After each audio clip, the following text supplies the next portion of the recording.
Hotline. Online sa hotline. Angot sini mga kaakson nga balita, joining us over the phone is the Deputy for Medical Data and Analysis or sa EOC, Emergency Operations Center. We have Dr. Chris Surungon. Aton siya nay karon nga aga abi-abihon kag ang iyang tiempo kung musako sila da. Doc, kumusta ka na? Good morning. Yes, good morning, Action Art. Good morning sa tagpalamati sa atong programa. Good morning, Bacolod. Okay lang, Action Art. Sako lang kita kay isang kagapo, no? Ara kita sa Barangay Alanginan. Nagkanda kita sa libre nga konsultasyon, na nagtag kita sa mga reading glasses, kag nagtuli kita sa mga lapit-lapit, sobrasyon kakabataan Wow. sa Barangay Alanginan. I see. Very good gid na nung kampanyang ginhimo ninyo kahapon. By the way, dito sa Metro Manila, sir, sa NCR in particular, maumpisagi sila today sa inoculation para sa 5 to 11 years old. Anong latest sini? Diri sa aton dayon ning schedule, may delivery of vaccine na kita, Doc? Bali ang update subong no sa aton nga National Vaccination Operation Center, manugabot ang aton nga bulong nga intended sa mga probinsya sa Metro Manila sa February 9. So most likely after pag-abot sila sa February 9, may schedule of delivery kita between February 10, 11, 12 and 13. Kay pagka February 14, amo nang na-set naton nga adlaw for the nationwide launching sang pagbakuna sa kabataan edad 5 to 11 years old. Okay. So more or less, kung nantawon ta, dayon gini ang plano nato niya sa 14.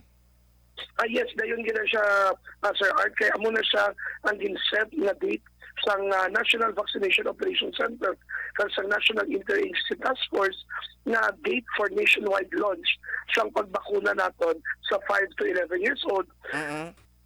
Yes. Pero ano na siya nga vaccine? May advisory na kung anong bakuna nga maabot, Doc? Bali ang bakuna naton nga ginatagan sa emergency use authorization para sa mga kabataan nga 5 to 11, amo ang Pfizer na bakuna, Pfizer vaccine. Pfizer vaccine. So, diri sa aton sa Bacolod in preparation to that activity, kumusta subong in terms of pre-registration, area nga patigayonon nga sang primero to ang sining kabataan dira sa Riverside tung una gid nga adlaw sang pagbakuna. Ano ang latest nga preparation sa city siniya, Doc?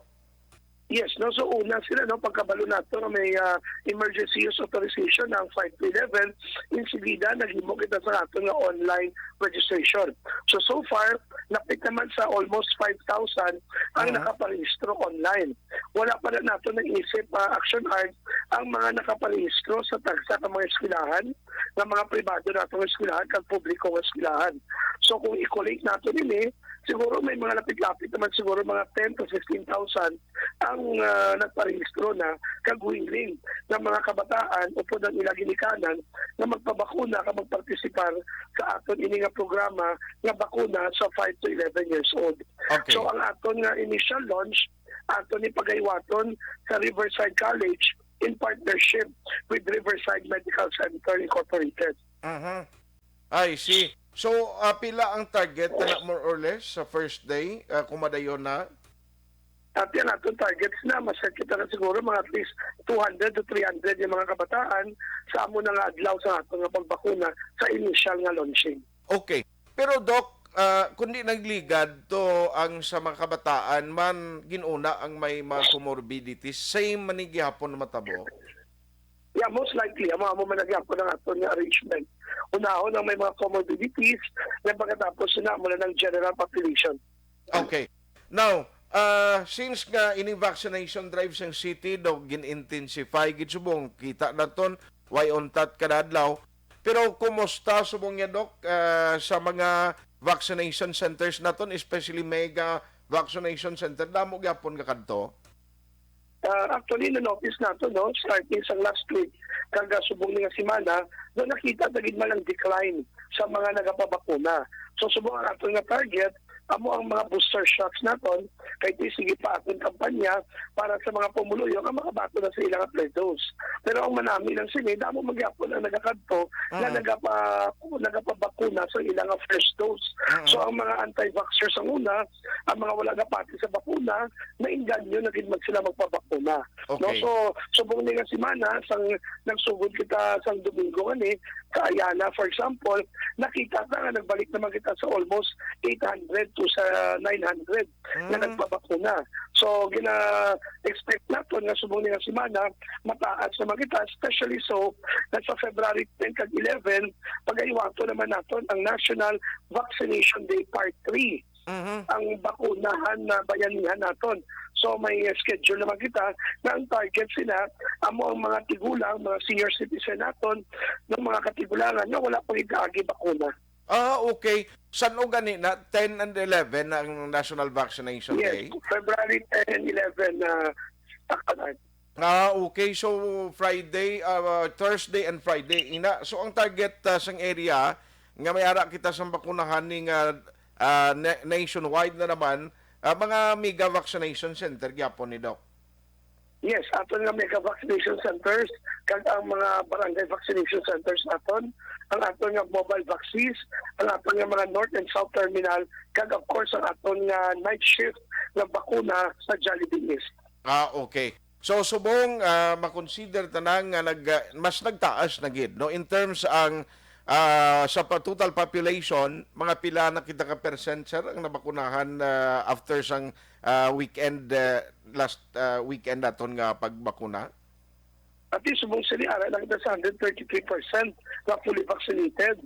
So kung sa total population ng basihan natin, ara lang kita sa 91 to 92% sa ating total population dili sa syudad sa Bacolod ang nakabato na sang fully vaccination status.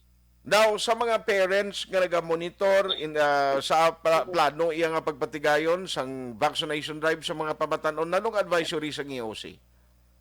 At yan ating advisory sina Action Art, no? Pariyo man sa pagbakuna nato sa 12 to 17, magsalig kita aton ipa-avail ang ating mga pamatanon, ang ating mga kabataan sa bakuna para sa 5 to 11. Agud to, matagan gid sila sa dugang proteksyon.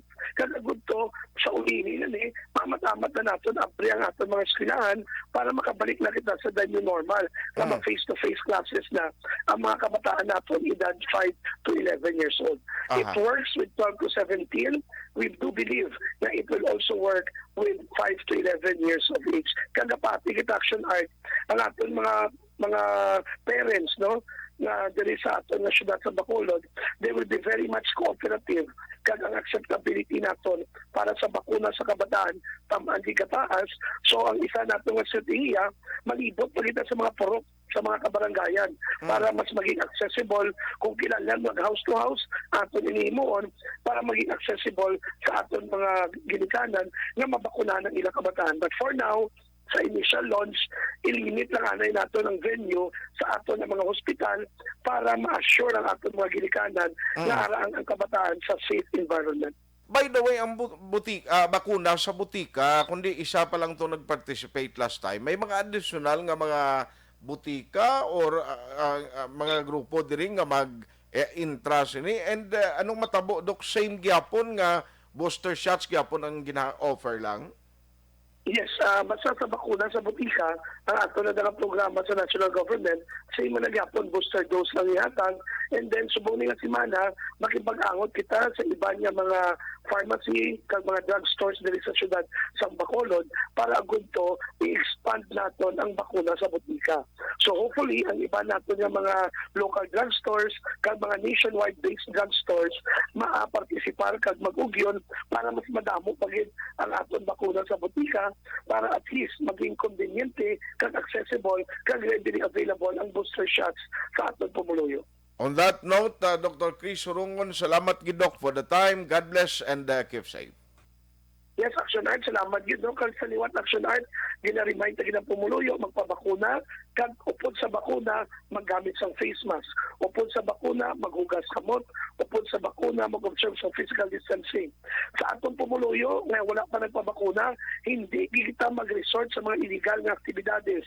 Hindi kita magpanimo sa mga peke na vaccination card. Kaya ginamonitor nato ini, madakpan tani sila, kag tinatural ang aton nga layi, amo ang aton nga palagsod sa ila. Sa liwat Action Art, mabuhay ka, mabuhay ang Action Radio. God bless and stay safe para sa tanan. Salamat, Gid. Good morning. Good morning. Sa gitna ng aksyon, sa harap at likod ng tunay na pangyayari sa Aksyon Balita. Mga bagay-bagay na dapat niyong malaman. Kami ang inyong mata sa loob at labas ng maaksyong buhay. Ito ang Aksyon! Aksyon! Aksyon! Radyo! Aksyon Hotline! Anyway, kung lantawon naton, dayon giniya sa palabuton nga February 14, ang plano man sang Bacolod, which ina nga date or petsa, ang nagset mismo ang national government. No? Ti dayon nun ginina, pero prior pa sa Lunes nga pagbakuna, sa mga 5 to 11 years old, may ara sang Part 3, ikatatlo na nga bahin sang ginapatigayon nga National Vaccination Drive. Isa Bacolod ang schedule, actually dunulungan ini February 10 and 11, Huwebes kag Biyernes. So kung way pa makapabakuna da sa February 10 and 11 sa National Vaccination Day, Part 3, pwede ka mo makakadto. Now, parte naman sa mga pamangkot sa mga late tuners, ang bakuna sa butika, plano sa city nga i-expand na sa pila pagid ka mga drugstores diri sa palibot sang syudad. Aksyon Hotline!